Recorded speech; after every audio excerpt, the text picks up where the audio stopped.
주옵소서.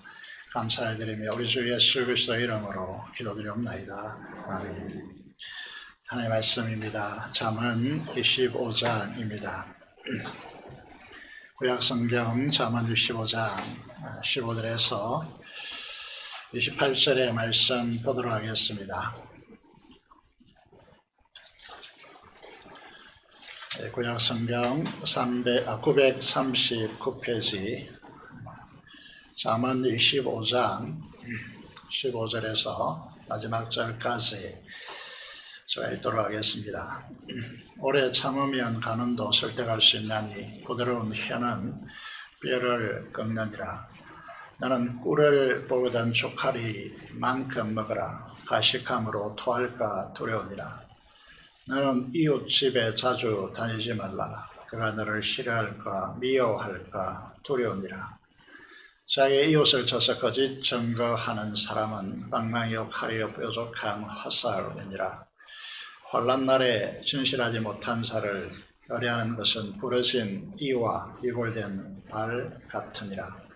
마음이 상한 자에게 노래하는 것은 추운 날에 옷을 벗은 같고 소다 위에 식초를 부음 같으니라.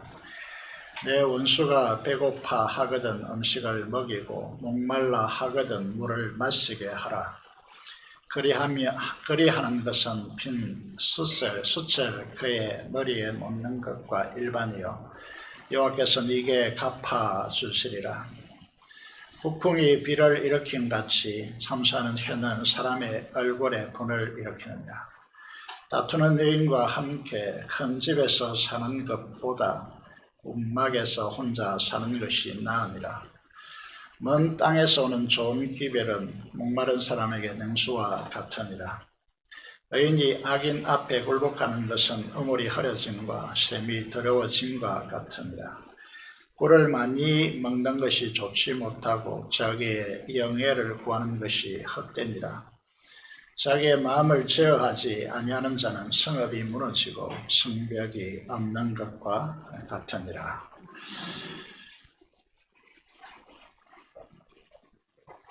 6월달에 들어와서 우리는 마음을 살펴보고 있습니다. 마음의 중요성을 말씀드리고 있습니다. 오늘은 본문을 통하여서 마음을 제어하라 라는 제목으로 하나님의 말씀을 선포하겠습니다. 세상 사람들은 이제 우리가 주에서 들으면 이런 말들을 하죠. 잘 살자 혹은 착하게 살자 이렇게 말하죠. 근데 하나님께서 하나님의 자녀된 우리에게 요구하는 것은 거룩입니다. 차원이 전혀 다른 거룩을 요구하고 있습니다. 출애굽기 3장에 보면 하나님께서 미디안으로 도망한 모세에게 40년 만에 찾아오셔서 불꽃 가운데 찾아오시죠. 그리고 그곳에 온 모세를 향하여 이렇게 요구하고 있습니다. 이곳은 거룩한 곳이니 너의 신발을 벗으라고 그렇게 요구합니다. 신발을 벗는다는 것은 종이 된다는 의미입니다. 그래서 너의 방식, 너의 의지로 네가 주인 되어서 사는 삶을 내려놓고 하나님 말씀대로 사는 하나님의 종이 되라고, 하나님의 것이 되라고 그렇게 요구합니다. 그래서 거룩이라는 것이 구별된다 이런 뜻이죠. 베드로전서 1장 15절 16절의 말씀을 보면 거룩이 요청되고 있습니다. 오직 너희를 부르신 거룩한 주님처럼 예수님처럼 너희도 모든 행실에 거룩한 자가 되라고. 레위기 19장 2절 등에 이제 주님께서 요구하시죠. 말씀하시죠. 내가 하나님께서 말씀하십니다. 내가 거룩한 너희도 거룩하라고, 거룩할지어다라고 그렇게 요구하고 있습니다. 거룩이라는 용어 또 경외라고 하는 용어, 이런 용어들이 어색한 단어들이기 때문에 이해하기가 쉽지 않습니다. 그런데 우리들에게는 주적으로 중요한 말이죠. 그래서 우리에게 거룩을 요구하고 있습니다. 거룩이라는 개념을 어떻게 설명해 볼까 생각하다가 이렇게 말씀드리고 싶습니다. 동물을 비유한다면 고양이가 아무리 노력해도 살쾡이가 될 수 없습니다.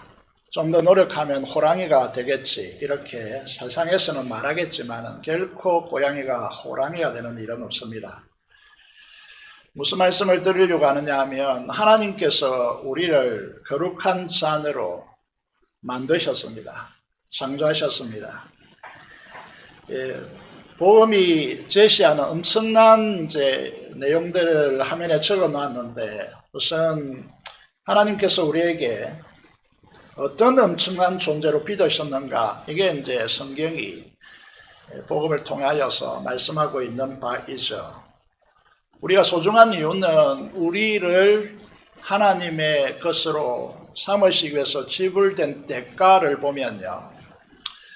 우리의 가치가 얼마나 엄청난가를 볼 수 있습니다. 예를 들어서 여러분들이 가장 소중히 여기는 것은 무엇입니까? 그것을 얻기 위해서 가장 많은 대가를 지불했기 때문입니다.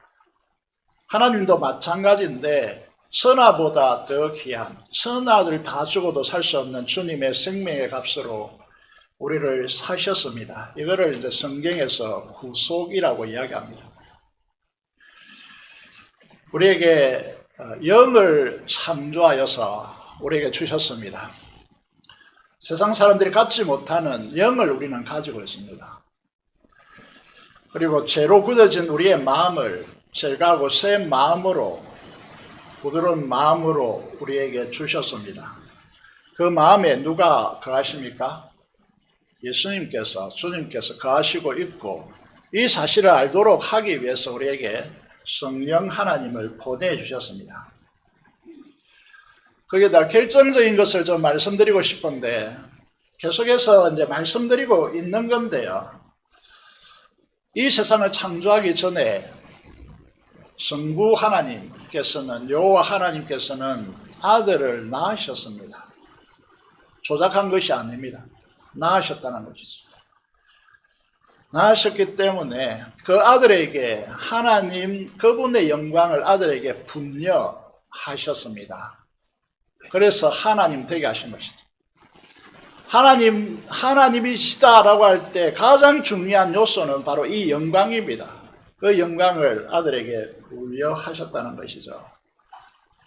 그런데 더욱더 충격적인 사건이 무엇이냐 하면 요한복음 17장에서 예수님께서 말씀하십니다. 창세 전에 아버지께서 내게 주신 이 영광을 내가 그들에게 주었사오며 이렇게 말합니다. 과거 동사를 씁니다. 놀라운 일입니다. 그래서 우리들을 향하여서 사람의 아들, 사람의 딸이라고 말하지 않고 하나님의 아들, 하나님의 딸이라고 부릅니다. 이 영광을 소유한 자들만이 이렇게 부르는 것이죠. 그래서 우리는 사람의 아들이 아닙니다. 사람의 딸이 아닙니다.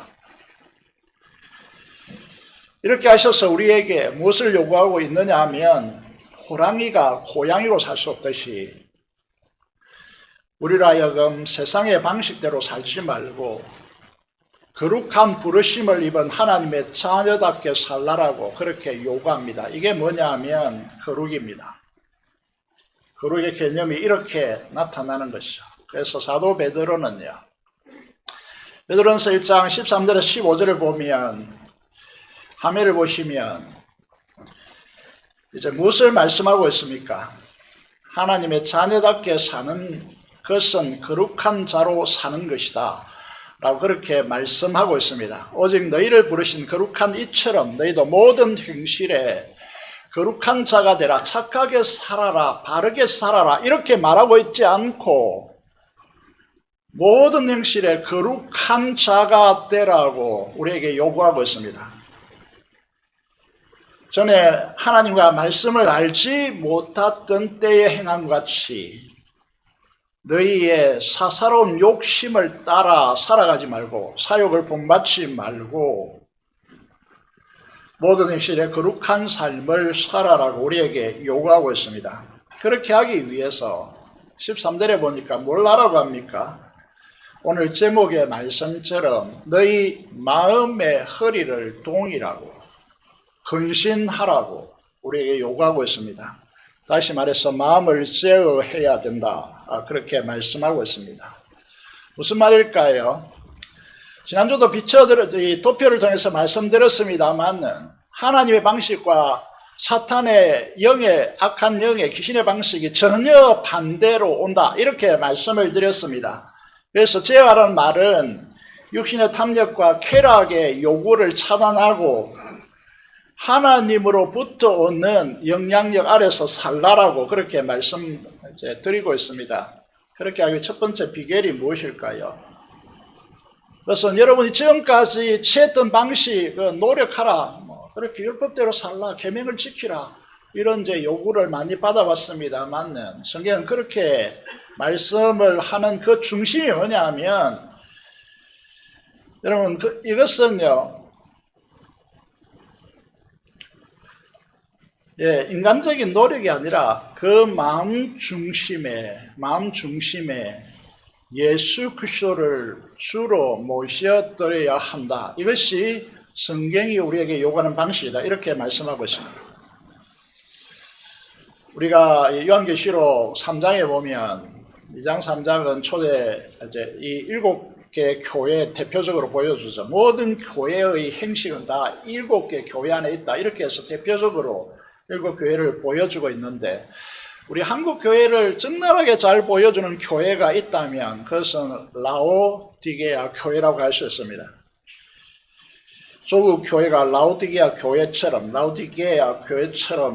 닮아 있습니다. 17절에 보면 계시록 3장 17절에요. 이렇게 되어 있습니다. 라오디게아 교회는 그 지역이 부유했습니다. 어르신도 발전하고요. 특별히 눈에 대한 치료 약이 있어서요. 굉장히 부유했습니다. 그리고 이제 옷을 제작하여 판매했기 때문에 고가의 옷이죠. 그래서 부유했습니다. 그래서 부를 자랑합니다. 그래서 사람들은요, 라오디게아 교회도요, 부유하여 부족한 것이 없다라고 말합니다. 우리는 부족한 것이 없다. 얼마나 행복하게 보입니까? 그런데 주님께서 뭐라고 하시느냐 하면, 너희의 겉의 모습은 다 부자인데 영적으로 보니까 공고하고 가련하고 가난하고 눈이 멀고 벌거벗었다라고 진단합니다. 우리들의 마음속에 우리 자신과 오늘 이 시대에 많은 사람들이 부자이고요. 그리고 이제 우리나라 제일 못 사는 사람이 이제 세계적으로 보면 줄을 씌워 놓으면 다 30% 안에 아무리 못 사는 사람도 들어간다는 것이죠. 그래서 한국은 부유합니다. 그런데 우리의 마음속에 어떤 염려가 있는가 하면, 우리와 우리의 자녀 세대들을 보면서 이렇게 살아서 되겠는가? 오늘 주님께서 라오디게아 교회를 진단하는 것 같이 공고합니다. 가련합니다. 영적으로 말하는 것입니다. 육신적으로 말하는 것이 아닙니다. 볼 것을 보아야 하는데 보지 못합니다. 그리고 자기의 의의 옷을 입어야 되는데 거룩하지 못하고 추합니다. 너무 영적으로 추운 것이죠. 마음이 안정되지 못합니다. 그 이유가 무엇일까요? 그 이유는 어디에 있을까요? 주님께서 이렇게 진단하고 있습니다. 요한계시록 3장 20절 우리 너무나 잘 알고 있습니다. 예수 그리스도를 마음 중심에 모시지 않고 자기 인생 마음 밖에 세워놓았다는 것이죠. 마치 예수님을 필요할 때만 필요로 하는 손님처럼 그렇게 대우하고 있다는 것이죠. 그래서 더불어 먹는다는 말은 동락하지 않는다는 거죠. 그래서 실제로 삶에 예수님이 없습니다. 자기 멋대로 살면서 필요할 때 예수님을 찾는다는, 예수님을 요청하지 일상생활에 예수님을 배제했다는 거죠. 이게 우리의 실상이라고 하는 것입니다. 예수님께서 이 비유를 쓰고 있습니다. 마태복음 12장에 보시면요, 43절에 45절에 이런 내용을 소개하고 있습니다. 마음의 결심함으로 결단하고 마음을 고쳐서 새로운 삶을 살겠다고 했습니다. 그래서 그 악한 영을 쫓아냈습니다. 여러분, 영은 보이지 않기 때문에요, 마음을 언제나 장악하고 있습니다. 그걸 쫓아냈습니다. 그런데 쫓겨난 귀신이 여기저기 돌아보다 보니까 그곳만한 집이 없거든요. 그래서 이제 찾다가 찾지 못해서 다시 돌아보니까 깨끗이 청소되었습니다. 그런데 결정되는 그 안에 주인이 없습니다. 그러니까 그곳에 7 귀신을 더 초빙해갖고 더 함께 와서 그 안에 거함으로 이전보다 더 형편없이 되었다. 심하게 되었다. 결론을 어떻게 가져가느냐 하면 이 악한 세대가 또한 이렇게 되리라고 말씀하고 있는 것이죠. 다시 말해서 로마서 1장에서는 전에도 말씀드렸지만 마음에 하나님 두기를 싫어하고요. 그 마음에 예수 그리스도를 주로 모시는 일을 거부하고 있습니다. 자기가 다 주인 되는 세상을 만들지 예수 그리스도를 주로 모시지 않는다는 것이죠. 그래서 이 세대는요, 심각하게 되리라고, 악한 세대가 이와 같이 되리라고 그렇게 말씀하고 있습니다. 마음에 중립지대는 없습니다. 중립지대는 없다고요. 지난주에도 비춰졌지만은요, 사형리에 이런 그림이 있죠. 이 마음은 그 마음을 누가 다스리냐에 따라서 그 사람은 달라집니다. 그래서 모든 종교는 마음이 중요하다 이렇게 말하지만요, 실질적으로 보시면요, 이 마음의 정확한 상태를 진단하지 않습니다. 그래서 마음의 중심을 그림으로 보면 내가 그 중심 보좌, 의자에 앉아 있고, 주님은 십자가로 상징하는 주님은 밖에 세워놓는 것이죠. 영적 질서가 다 깨어집니다. 이 사람 행복하지 않습니다. 영적으로 보면. 뭔가 불안해하고 있습니다. 뭔가 두려움에 잡혀 있습니다. 그리스도가 주인인 사람은 질서 정연합니다. 두려움이 사라져 있습니다. 이 사실을 우리에게 보여주는 거죠. 그렇기 때문에 이 마음에 누가 주인으로 거기에 자정하느냐, 다스리느냐, 중요한 우리의 영적인 전쟁터라는 것이죠. 실질적으로 이 마음을요, 악한 영이 커튼을 쳐버렸기 때문에 이런 사실조차도 잘 모른다고 지난주에 이 고린도후서 3장에서 시작된 3장 18절에서 시작되어지는 이 말씀에서 고린도후서 4장 6절에 가서 결론을 내리고 있는데 이렇게 됐습니다. 우리의 마음은 거울과 같아서 우리의 마음의 거울에 주님의 영광의 강체가 비춰와서 그 주님이 보이게 되어 있습니다. 마음이라는 것이. 그래서 마음이 중요합니다. 마음이 흐려져 있으면요, 진짜 우리에게 심각한 상황이 되는 것이죠. 그래서 마음을 청결케 해야 된다. 지난주에 말씀드렸고요. 여러분, 마음 그 거울에 예수 그리스도의 임재의 영광이 드러나는 거울인가? 라고 하는 부분이 중요한 문제가 되고 있다. 지난주에 말씀을 드렸습니다. 여러분들이 만약에 마음에 예수님이 보이신다면, 다시 다른 말로 쉽게 표현하면 예수님이 믿어진다면요, 이거는 사람이 할 수 있는 일이 아니고 성령께서 하시는 일이기 때문에 기적 같은 역사이고 은혜 받은 사람이죠. 그런 의미에서요, 이 마음 중심에요, 예수님을 모셔드리는 것이 무엇보다도 중요하죠. 중요합니다. 마음 중심에 주로 모시는 일이 우리 삶에 왜 승리를 가져오는가에 대해서 골로새서에서 사도 바울은 이렇게 말씀하고 있습니다. 주님의 십자가의 죽으심은 겉으로 보기에 여기 보시면요, 재미있는 표현을 쓰고 있습니다. 15절에 보면 십자가에 못 박으시고 통치자들과 권세자를 무력화하여 드러내 구행거리로 삼으시고 십자가로 그들을 승리하셨느니라 이렇게 됐습니다. 여기 보시면요, 실제로 이제 눈에 보이는 현상은 어떤 것이었냐 하면 잘 아시죠? 예수님께서 가시멜류관 쓰시고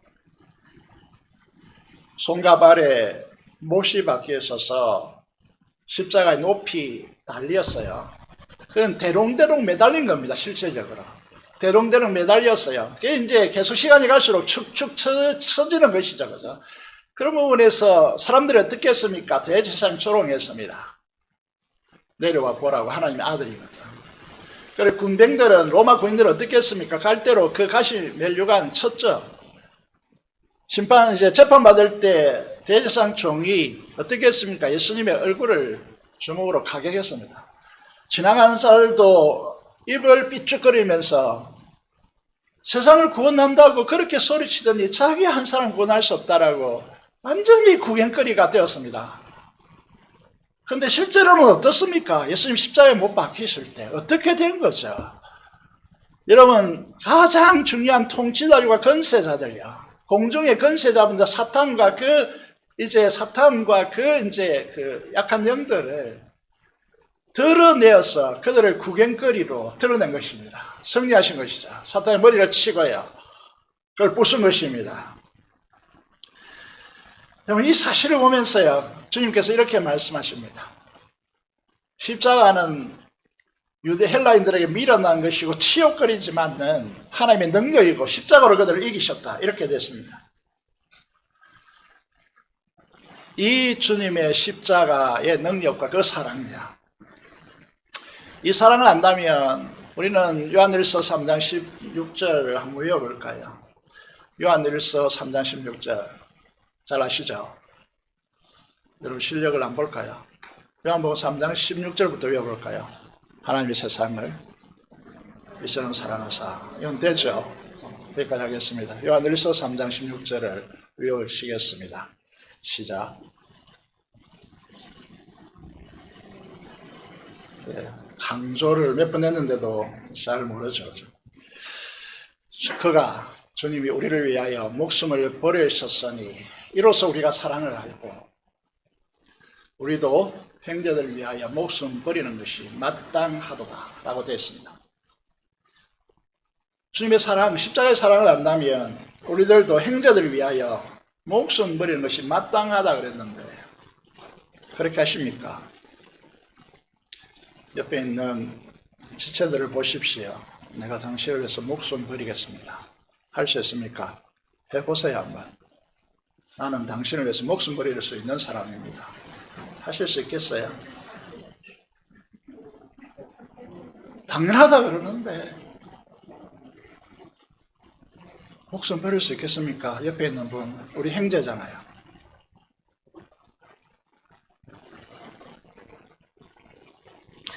주님의 십자가의 사랑을 받았다면 이게 당연하다 그렇게 하는데 이 당연한 사랑이 오늘 우리에게서 구가되지 않는 이유는 어디에 있을까요?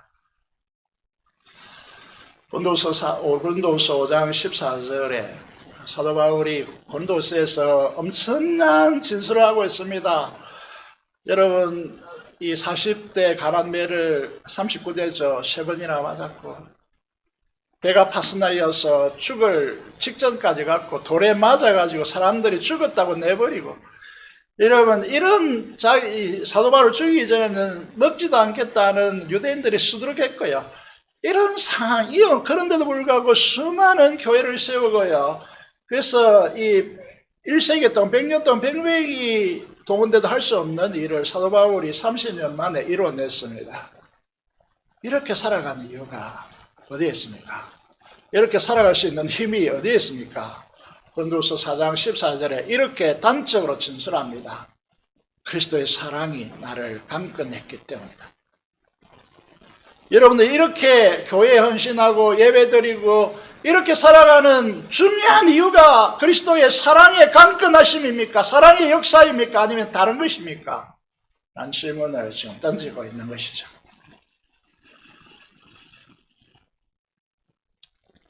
여러분 삶이 그렇게 행동하고 그렇게 살아가는 중요한 동력이 이 사랑이 강건하시기 때문입니까? 그 사랑에서 나타난 행동들입니까? 성가대 찬양대가 이렇게 찬양하는 이유가 어디에 있습니까? 주님의 사랑 때문입니까? 그 사랑에 겨워서 그 사랑의 강건하심으로 이 일들을 이루어가고 있습니까? 지혜의 신, 이제 우리가 잠언서에서 이렇게 말하고 있습니다. 지혜의 신, 호크마의 신, 주님을 마음에 담고 있는 사람, 이 사람이 생명나무다 이렇게 되어 있습니다. 그 마음은 무슨 마음일까요? 사랑의 마음입니다. 사랑 이외에 다른 동기를 가지고 있으면 안 됩니다. 사랑이어야만 합니다. 여러분 출세를 위해서 혹은 내 자신을 드러내기 위해서 이 모든 것들은 다 가짜입니다. 그건 중요한 가치가 아닙니다. 주님의 십자가의 그 사랑의 강건하심이 나를 이곳에 있게 하고 내가 이렇게 하는 이유여야 한다라고 그 마음의 소유자에게 주님께서 임하여 계신다라고 말씀하고 있는 것이죠. 그래서 이 마음을 제어하는 사람들은 본인들이 제어할 수 있는 것이 아닙니다. 주님을 주로 모시고 그 사랑에 물들었어야 가능하다고 첫 번째 말씀을 드렸습니다. 두 번째는 온유함입니다. 오늘 주제가 온유함에 대해서 드리고 싶은 것이죠. 이신전심이라고 하는 말이 있습니다. 주님의 마음을 품어야 주님이 우리 마음속에 존재할 수 있는 것이죠. 말씀드린 대로 육신대로 져서 육신대로 사는 사람은 성령께서 거하시는 거룩한 성전이 아닙니다. 혈기와 분노와 이기적 욕심에 이끌리는 사람들은 주님이 거하는 마음이 아닙니다. 오늘 읽은 잠언 25장 16절에 보면 대부분 꿀을 먹어 보았겠지만은요, 꿀과 비교하면서 꿀이 좋은 것이지만은 적당하게 먹어야지 가식하면 그런 토하게 된다, 이렇게 말씀하고 있죠. 17절에 보면 우리가 부지런함으로 이웃집에 신방하고 그들 가서 교제하고 사귀고 이렇게 하는 것이 필요하지만 그것이 과도하면요 미움을 받는다, 이렇게 이제 이야기하고 있는 것이죠. 그리스도인의 진정한 힘은 어디에서 나올까요? 오늘 본문에 보면 마음을 제어하는 것에서 뼈를 꺾는 힘이 나온다. 견고한 것을 꺾는 힘은 온유하다, 부드러움에서 나온다, 이렇게 말하고 있습니다. 겸손과 온유의 반대말은 무엇이겠습니까? 그것은 교만과 거만입니다. 자기 주장 의지를 절대선으로 놓고요, 다른 것들은 다 배척하면서 자기의 의를 절대화하는 이것을 거만한 자들이라고 말합니다. 이 사람들은 독립적인 기질을 가지고 있는 사람들로서요, 하나님 나라에 쓸모가 없는 사람들입니다. 하나님께 쓰임받을 수 없고요, 하나님 복에서 멀어집니다. 자신뿐만 아니라 그의 자녀의 세대들도 멍들어집니다. 하나님은 교만한 자를 대적하십니다. 거만한 자를 패하십니다. 주님을 마음에 모시고 주님 안에 거하면 이제 오늘 본문을 화면에 띄어난 대로 쉼을 얻습니다. 그 쉼을 성경에서는 안식이라고 이야기하죠. 단순한 쉼이 아닙니다. 이것은 안식을 영어로 어떻게 표현하냐면 리크리에이션이라, 다시 재창조다, 이렇게 표현합니다. 하나님의 영광의 임재 안에 들어가는 현장, 이 현장을요 이제 히브리어는 셰키나라고 말합니다. 셰키나요, 우주적 창조의 힘이 동반되는 힘입니다. 이렇게 설명할 수 있겠습니다. 이 배터리가 충전하듯이요, 우리가 이 예배가 중요한 이유는요, 이 예배에 그냥 무기력하게 앉아있는 듯 하지만요, 이 예배가 얼마나 중요하냐면 이 예배는 하나님의 셰키나, 그 영광 안에 들어가는 것입니다. 그곳에서 우리의 영혼이 재충전받는 곳입니다. 이것이 쉼이라고 하는 것이죠. 그래서 예배는 쉼입니다. 안식이라고 하는 거죠. 평범하게 보이지만 예수님이 충격적인 말씀을 하고 있죠. 주님이 피조물인 우리에게 쉼을 줄 수 있는 것은 우주를 창조하신 능력자이기 때문에 라고 말씀하고 있지 않습니다. 주님이 전 우주적 부와 권세를 다 가진 분이기 때문에 너에게 쉼을 준다, 이렇게 말씀하고 있지 않습니다. 29절에 보면 두 가지를 말씀하고 있는데, 나는 마음이 온유하고 겸손하기 때문에 너의 마음이 내게로 오면 쉼을 누리리라, 그렇게 말씀하고 있습니다. 이건 완전히 세상을 뒤집어 놓는 역설입니다. 여기에 보시면요, 우리는 능력자, 부, 이런 것들이 우리 마음에 쉼을 주리라고 생각하는데 완전한 착각입니다. 주님께서 말씀하십니다. 주님의 마음이 온유하고 겸손하기 때문에 너희 마음이 쉼을 얻으리라, 이렇게 말씀하고 있습니다. 또 하나의 이제 말씀이 있죠. 내게 오라 초청하신 주님은 이렇게 말씀하시죠. 내가 능력자이기 때문에, 내가 모든 것을 가지고 있기 때문에, 내가 심지어 너희 마음에 들어가 있기 때문에 너희는 아무것도 할 일이 없어. 이게 이렇게 가르치는 자들이 심지어 실제로 있습니다. 너희는 아무것도 할 것이 없다라고. 너희 그냥 누리기만 하면 된다라고. 주님 그렇게 말씀하십니까? 아닙니다. 여기 보시면요. 나의 멍에를 메라라고. 주님께서 요구하시는 짐을 쉬라고. 그리고 내게 배우라고 말씀하고 있다는 사실이죠. 그러면 너의 마음의 쉼을 얻으리라고 말씀하고 있습니다. 말씀드린 대로 주님은 마음이 온유하다고 말씀하셨습니다.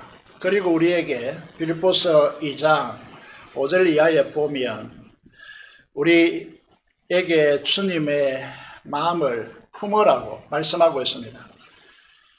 네 안에 이 마음을 품으라 라고 그렇게 말씀하고 있습니다. 이 마음, 주님의 마음이 어떤 마음입니까? 겸손하셨습니다. 자기를 비화하셨습니다. 그리고 하나님께 철저히 복종하셨습니다. 예수님은 하나님 아버지와 동일한 하나님의 영광을 가지신 분이십니다. 그래서 그 본체의 행상이라고 말합니다.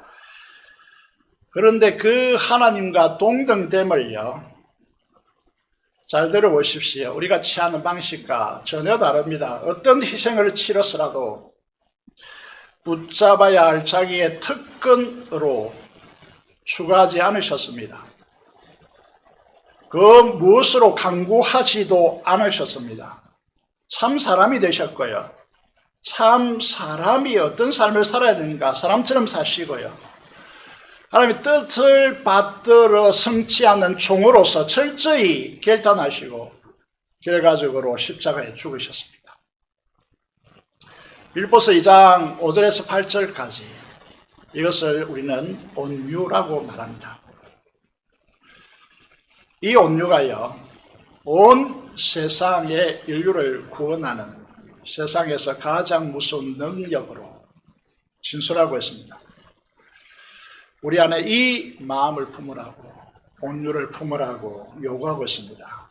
이것이 예수님의 마음이라고 말하고 있습니다. 그런데 모조품들이 많다는 거죠. 가짜가 많다는 겁니다. 어떤 것이 가짜일까요? 온유가 아닌데 온유인 것처럼 거짓으로 둔갑된 것들이 있습니다. 온유는 생내적 본성이 아닙니다. 아, 저 사람은 본래부터 태어날 때부터 착한 사람이야. 온유한 사람이야. 착각하는 사람들이 많습니다. 기질상 따뜻하고 부드럽고 친절한 사람을 말하는 것 같지만 전혀 아닙니다. 그래서 우리는 아브라함 같은 기질을 가진 사람은 온유한 사람이고 바울 같은 기질을 가진 사람은 온유한 사람이 아니다라고 사람들은 말합니다. 그런 성경적이지 않습니다. 온유함은 자기를 주장하지 않고 잘 타협해 주는 사람을 온유한 사람이라고 착각하는 경우가 많습니다. 그건 온유가 아닙니다. 온유함을 이렇게 생각하는 사람들이 있습니다. 태평한 사람들, 태만하고 게으르고 무기력하고 안이해서 느긋하고 태평한 사람들, 이 사람들 온유와 전혀 관계가 없는 사람들입니다. 온유는 어떤 사람을 말하는 것입니까? 우리가 산상수훈에 좀 이따 보여드리겠지만 마태복음 5장 5절에 온유한 자는 복이 있다. 땅을 기업으로 받을 것이다. 이렇게 말씀되어지고 있죠. 그래서 산상수훈의 대가라고 할 수 있는 로이드 존즈 목사님이 계십니다. 이분이 온유에 대해서 이렇게 설명하고 있습니다. 내가 온유한 사람인지 잘 들어보시기 바랍니다. 온유한 사람은 자기 자신에 민감하지 않다라고 말합니다. 자신의 그 무엇에 대해서는 재빠르고 자신을 보살피느라 삶을 소비하지 않는다는 것입니다. 온유한 사람들은 사람들이 자신을 평가하고 자신에 대해서 말하는 것들에 대하여 저 사람이 내가 없는 가운데 무엇을 이야기하고 있지, 사람들이 모여서 나에 대해서 어떻게 평가를 하고 있지, 이런 데 대해서 관심을 가지지 않는다는 거죠. 그래서 자신에 대해서 방어하지 않는다는 것입니다. 왜 그럴까요? 왜냐하면 방어할 만큼 가치 있는 것이 자기 속에 없다는 것을 알고 있기 때문이라고 말하고 있습니다. 무슨 말일까요?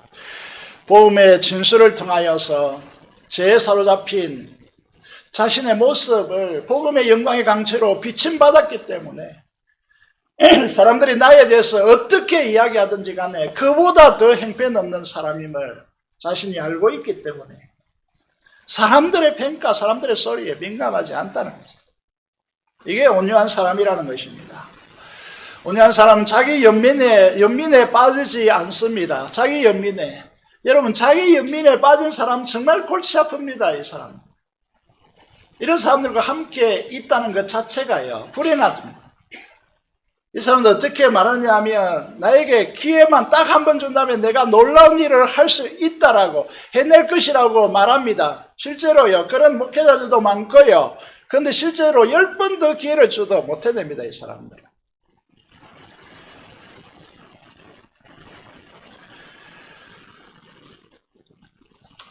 참으로 온유한 사람들은 하나님과 다른 사람이 자신의 어떻게 하든 그에 대해서 생각하는 바를 고맙게 여기고, 로이 존스 목사님의 말입니다.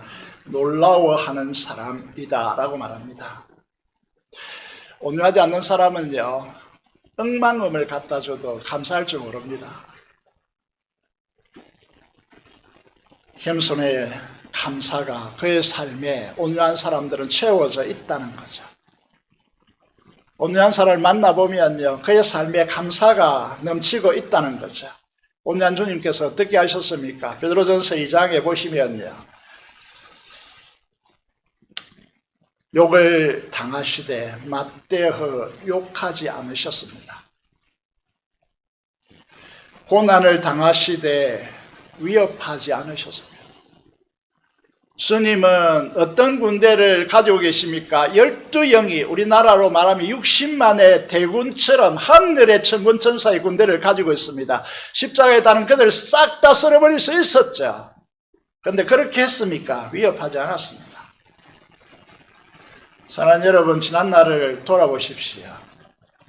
이게 쉽습니까? 절대로 쉽지 않습니다. 여러분, 우리에게 모욕하는 자들, 우리를 위협하는 자들의 보복하는 말들과 그 삶이 없었습니까? 수두룩했습니다. 그런데 주님은 그렇게 하지 않았습니다. 이게 온유라고 하는 것이죠. 주님은 어떻게 하셨습니까? 오직 공의로 심판하시는 하나님께 자신을 의탁하시고 부탁하시고 자기 몸을 어떻게 했습니까? 나무에 친히 달려서 그 몸으로 우리 죄를 담당하셨다라고 말씀하고 있습니다. 우리가 이제 솔직히 물어야죠. 수많은 기독교 한국 역사가 흘러왔습니다. 우리의 인생도 저로 말할 때가 60년이 가까워지고 있습니다. 이 생애 속에서 이 삶이 구가 됐을까요? 죄송합니다만 이 삶이 구가 되지 않았습니다. 이게 한국 교회 실상이라는 거죠. 그래서 교회 안에서 수많은 분열 현상이 일어났죠. 찢어지고 쪼개지고. 그래서 오늘 본문의 온유에 대해서 이렇게 설명하죠. 21절을 보시면요. 잠언 25장 21절입니다. 우리 사람들이 이렇게 말합니다. 멀리 있는 원수 나 사랑하죠. 그런데 실제로 발생하면요, 그렇지 못합니다. 내 원수가 배고파거든 음식을 먹일 수 있습니까? 손이 떨려서 아예 손이 안 나갑니다. 여러분, 목말라 하거든 물을 마실 수 있습니까? 덜덜 떨려서 아예 접근조차 못합니다. 우리가. 이게 우리의 현실의 삶이라고요. 교회를 보십시오. 목장교회 끼리끼리 맞는 사람끼리 모아서 맞는 사람끼리 지내라고 교회를 형성해 놓은 것입니까? 아닙니다. 원수 사랑하는 이 십자가의 사랑을 행해보라고, 이 속에서 주님의 그 십자가의 사랑이 얼마나 어마어마한 것인가를 경험해 보라고 우리를 교회로 모아놓은 것입니다. 우리는 다 상처 입은 치유자입니다. 치료받은, 이 상처를 치유받은 사람이라는 거죠. 우리 속에 가시들이 누구나 다 우리에게 있습니다. 그 상처를 십자가로 치유하신 것이죠.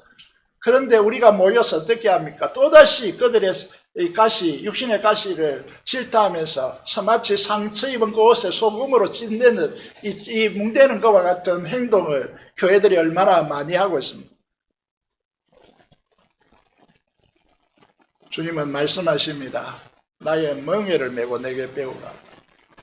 이것이 우리에게 나아가야 할 십자가의 길이라고. 이걸 우리는 사명이라고 부릅니다. 밖에서 보면 이 멍에는 우리 인간의지에 불가능하게 보입니다. 어떻게 이렇게 살 수 있습니까? 그런데 실제로 그 안에 들어가서 멍에를 딱 매면요, 그 주님이 바로 옆에 붙습니다. 주님께서 이렇게 말하죠. 내 멍에는 쉽고 가볍다고. 무거운 것이 아닙니다. 밖에서 보면 엄청 무거운데요, 안에 딱 들어가서 찢는 순간 주님께서 옆에 계셔서 그 짐을 지십니다. 이 경험해 보지 못하는 사람은 모릅니다.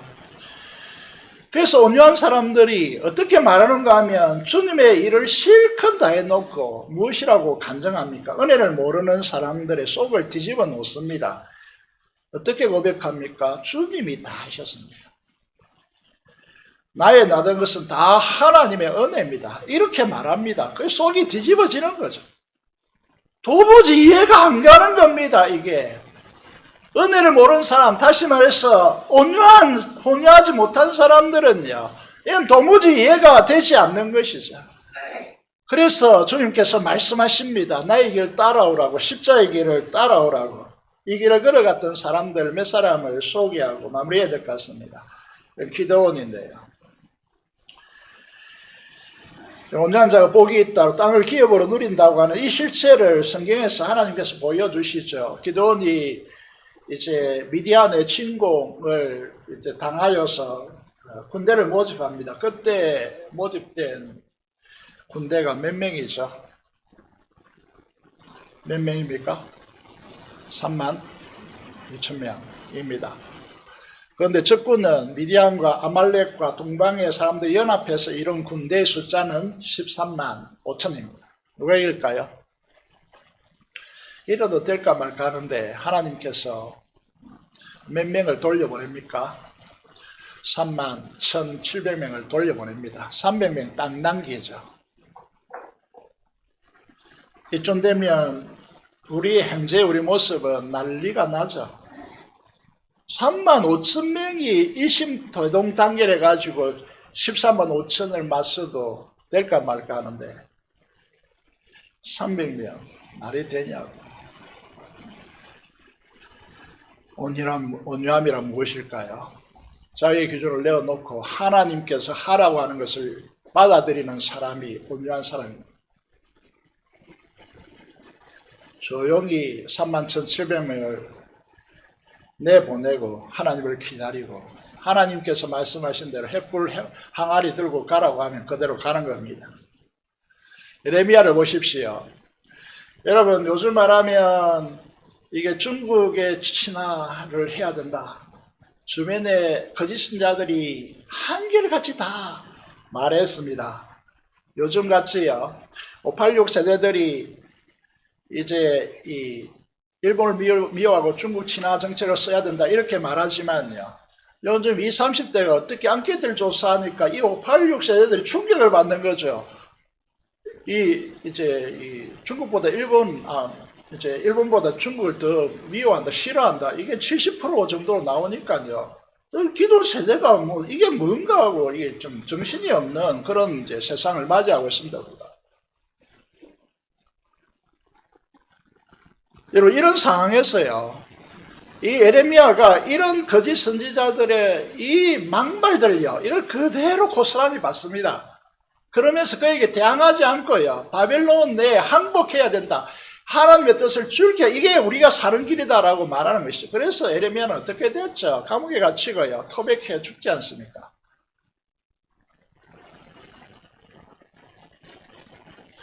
온유한 마음이 무엇입니까? 자신과 우리의 능력이 아무것도 아니다라는 생각을 품고요, 스펀지같이 항상 배우려는 정신을 가지고 우리 마음을 다잡는 것이다 라고 로이드 존스 목사님은 강조하고 있습니다. 주님이 말씀하시죠. 너의 명예가 아니고 너의 주장이 아니고 나의 명예를 메고 내게 와서 배우라고. 그래야 너희 마음이 힘을 얻을 것이라고. 이 세상은 부를 가져야 힘을 얻는다. 권력을 가져야 힘을 얻는다. 막 이렇게 하잖아요. 그런데 주님은 어떻게 말씀하십니까? 내 마음이 온유하고 겸손하니 내게 와서 배우라고. 내게 와서 내 명예를 메고 내게 배우라고 말씀하고 있는 것이죠. 온유한 것은 이런 자기를 신뢰하지 말고 성령 하나님께 자신을 온전히 맡기는 것을 궁극적으로 말하는 것입니다. 나의 지금 세워놓은 권리, 대의, 장래 전체를 하나님 손에 일임하는 것이 온유라고 하는 것입니다. 가장 안 좋은 사람이 원수인데요. 그것마저도 하나님께 맡길 수 있는 사람, 이 사람이 온유한 사람이라는 거죠. 주님이 죄로 반역하여 원수된 우리를 위해서 십자가에 죽으셨기 때문에 그렇다는 거죠. 이 온유한 사람들에게 어떤 축복이 옵니까? 여러분 땅을 기업으로 받을 것이다. 이렇게 말씀하시는데 그러면 이제 이 땅을 유업으로 받는다. 부동산 부자가 된다. 이런 말이 아니죠. 그래서 사도 바울이 고린도후서 6장 10절에 이렇게 말합니다. 땅을 기업으로 받는다는 말을 이렇게 이제 해석하고 있다는 거죠. 우리는 아무것도 가지지 않는 자 같으나 모든 것을 소유한 자로다. 깊이 생각해 볼 문제이죠.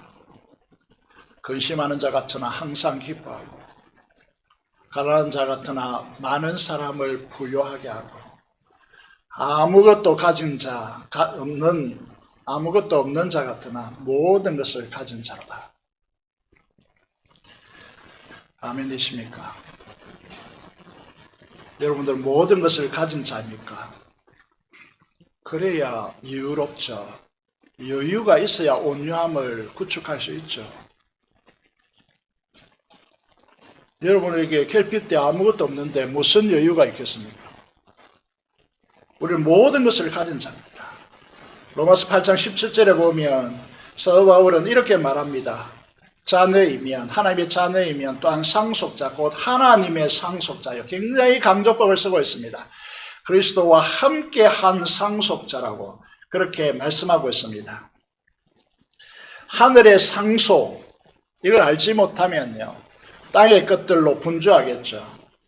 그런 의미에서 온유한 자는 땅을 기업으로 하나님의 나라의 기업을 소유하게 되어집니다. 그래서 우리에게 이 중거점, 그의 시금석이 뭐냐 하면 만족된 삶을 살아간다는 거죠. 사도 바울처럼 아무것도 가지고 있지 않았습니다. 그런데 모든 것을 가졌다고 선언할 수 있는 것이죠. 그래서 우리가 회의를 해보면요. 팍팍한 사람들이 많죠. 뭐 이래서 안 되고 저래서 안 되고 돈이 없고 뭐 저래서 안 되고 수많은 안 된 것들을 이야기합니다. 그런데 딱 한마디 하죠. 온유한 자들. 우리 모든 것을 가진 사람이다. 오늘도 간증을 하겠습니다. 보통 노년에 교통사고를 당하면 그것으로 인해서 뭐 밥맛도 잃고 돌아가시는 분이 많더라고요. 그래서 송경규 장로님이 교통사고를 당하여서 부가병원에 입원했고 그래서 오래 가지 않을까 염려하면서 기도를 했는데 오늘 새벽에 새벽 기도를 오시더라고요. 길에서 만났습니다. 참 놀랐습니다. 이상진 집사님이 계신데요. 코로나 백신을 맞고 그 후유증으로 거동을 못했습니다. 3주 동안 병원에 다니고 뭐 온갖 방법을 다 썼지만은 더욱더 악화되어져 왔죠. 그래서 아들 되시는 장로님께서 기도를 부탁하시더라고요. 지난 목요일부터요. 특히 금요 기도회 오고 이후에요. 언제 아팠는지 모를 정도로 회복되어서 월요일에 퇴원하신다고 그러더라고요. 그러면서 이제 어제 당일을 했는데 당일 마치고 장로님께서 깍듯이 인사하시더라고요. 이건 제가 받을 인사가 아니지 않습니까? 그래서 금요 기도에 함께 마음을 합하여 기도한 분들이 마땅히 받아야 될 인사라고 생각해서 제가 이렇게 알려드리는 거죠. 하늘의 상속자입니다. 우리가 믿습니까? 이 하늘의 상속자의 최대의 무기는 뭡니까? 기도입니다. 아무것도 가지지 않는 것 같지만 모든 것을 가진 소유자입니다. 이 사람들이 마음이 온유합니다. 온유한 삶을 살아갈 수 있는 사람들이죠. 기도의 능력을 믿습니까? 기도 요청하시면 우리 합심해서 기도하면 반드시 응답될 것입니다. 그래도 한 집사님 개업식 하셨는데 그 개업 예배를 드리고 말씀하시더라고요. 저에게 찾아와서 목사님 기도해 주셔서 감사합니다. 압니다. 이 사람들은요. 기도하는 사람들은 압니다. 우리는 모든 것을 가진 자입니다. 이 사실을 기억하시고요. 하늘의 상속자로 사시는 은혜가 있기를 바랍니다. 사랑하는 여러분, 우리의 마음이 온유해야 온유하신 주님을 우리 마음속에 담을 수 있습니다. 우리 마음이 온유한 자로 그리스도와 함께 한 상속자로 모든 것을 가진 자로서요. 참 만족을 누리고 행복한 그리고 주님과 함께 영원토록 이 사람들은 왕노릇하리라고 약속하셨죠. 주님과 함께 세세토록 왕노릇하는 복된 하나님의 자녀들이 되시기를 주님의 이름으로 축원드립니다. 기도드릴게요. 우리 마음 제어하게 하시고 온유하게 하시고 주님의 마음을 우리 마음으로 담아서 참된 쉼을 누리고 모든 것을 가진 자로서 참 만족을 누리고 기도 응답을 통하여 모든 것을 성취하는 많은 사람들에게 참 쉐키나 하나님의 영광을 제공하는 자로 살게 해달라고 기도하시고 민족공화 통일과 발전 선교사로 하나님 속으로 기도하겠습니다. 살아계신 아버지 하나님 은혜를 감사합니다. 우리 마음의 연단을 통하여 주님의 마음과 같이 되게 하여 주시고 육신으로부터 오는 이 아버지 하나님의 영향력을 차단하고 오직 하나님께서 그 영광 가운데 임재하셔서 성령 충만함으로 우리를 새롭게 하시는 하나님의 역사를 꿈꾸고 그것을 실제로 경험하는 역사가 있게 하여 주시고 기도 응답을 통하여 하나님의 역사를 아버지 경험하는 자로 살아갈 수 있도록 인도하여 주옵소서. 지역과 이 민족을 보호하게 하시고 새로운 성령 충만한 부흥의 불길이 일어나게 하시며 피없는 통일을 허락하여 주시고 많은 파송된 선교사를 위하여 이 시간도 기도하는 이 어려운 시대에서 아버지 자원이 공급되게 하여 주시고 성령 충만함으로 이 어려움을 극복하고 하나님의 나라를 확장하고 하나님의 통치를 실현하는 자들이 되게 하여 주옵소서. 우리 주 예수 그리스도 이름으로